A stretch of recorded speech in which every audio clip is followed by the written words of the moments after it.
I object. I object to an industry who claims to adopt the utmost empathy.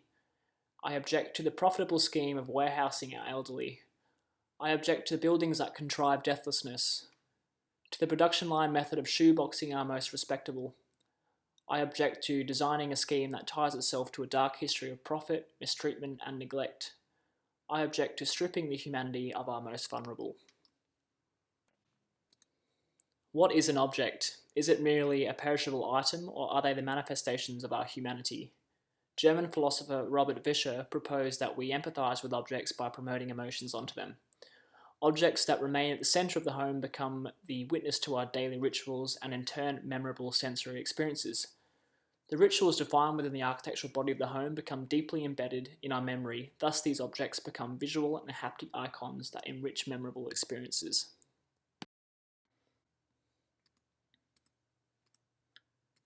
The objects that remain with us till the end of our lives hold memory. They store the stories of travel, lust, loss, and grief.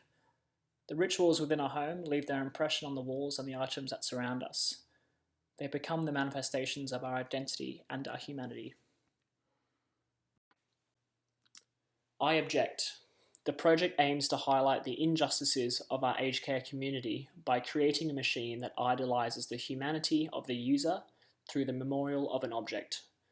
In a similar way, the construction industry and residential aged care sector objectify the user. The project aims to manifest the mistreatment of our most vulnerable through the representation of a machine.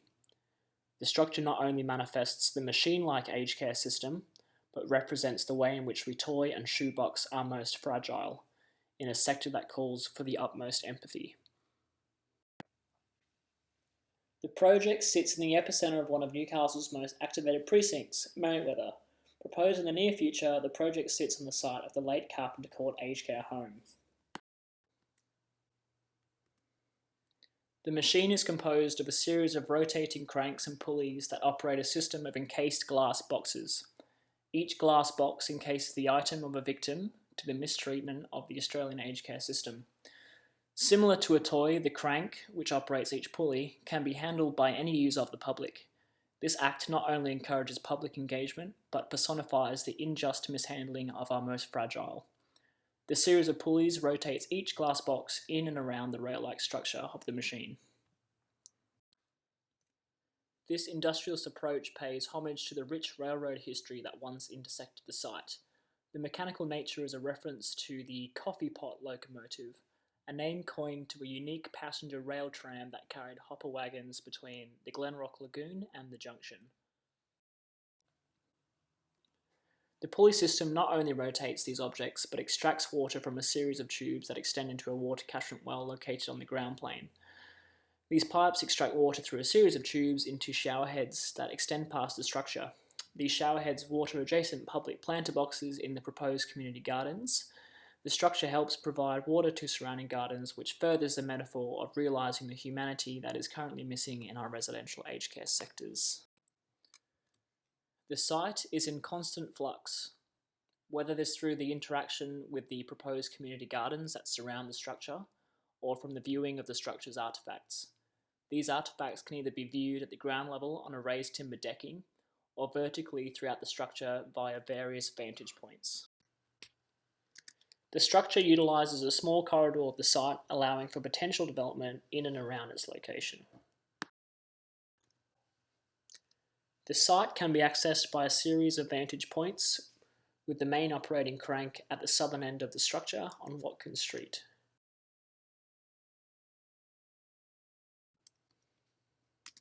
The structure begins with a raised timber decking that wraps around the groundwater canal and surrounding structure. Users may choose to ascend the structure or follow the water canal where it meets an elevated decking where one may enjoy views of the bustling ground plane of John's Parade.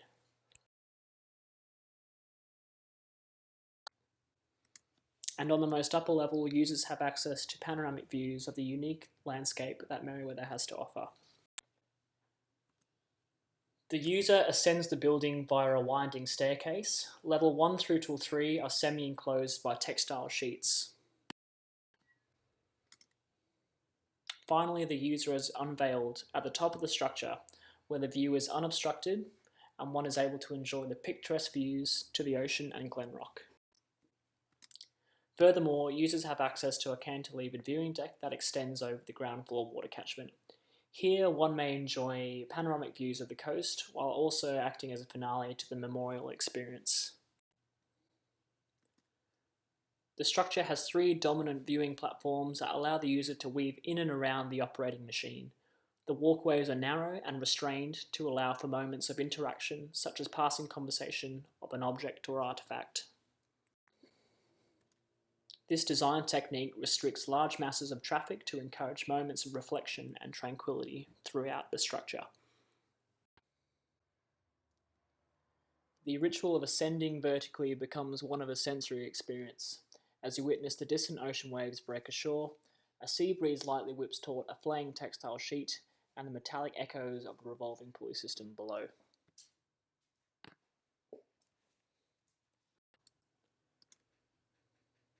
The project aims to create a unique interaction between the marginalised aged care sector as a whole and the immediate users that flow through the site.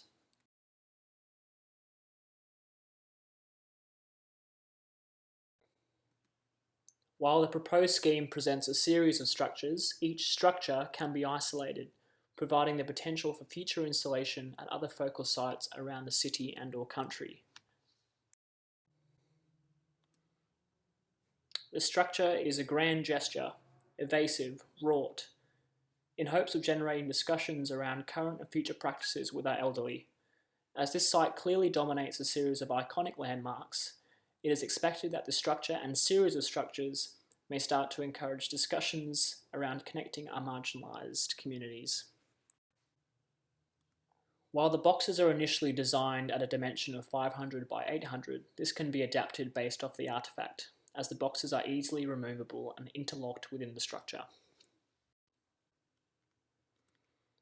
As each box represents a victim, one full rotation of the box symbolises the life cycle of the user.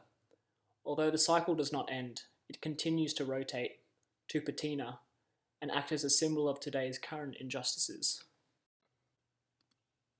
The structure remains centered in a dominant highway of life and movement, acting as a symbol of our humanity. The aged care system has forgotten the importance of centering the body in the experiential world. Architecture becomes the extension of nature into the man-made realm. Thus, by centering the manifestation of our humanity in the center of the existential experience, we thus create a marriage between the body and its natural environment. Unique user experiences are not solely visual, they are the culmination of experiences that interact with memory and emotion. Through the ignorance to our empathetic response to buildings, the stamp production method has resulted in lost plasticity and the lost connection with the language and wisdom of the body, the boundary of the home, and the extension into nature.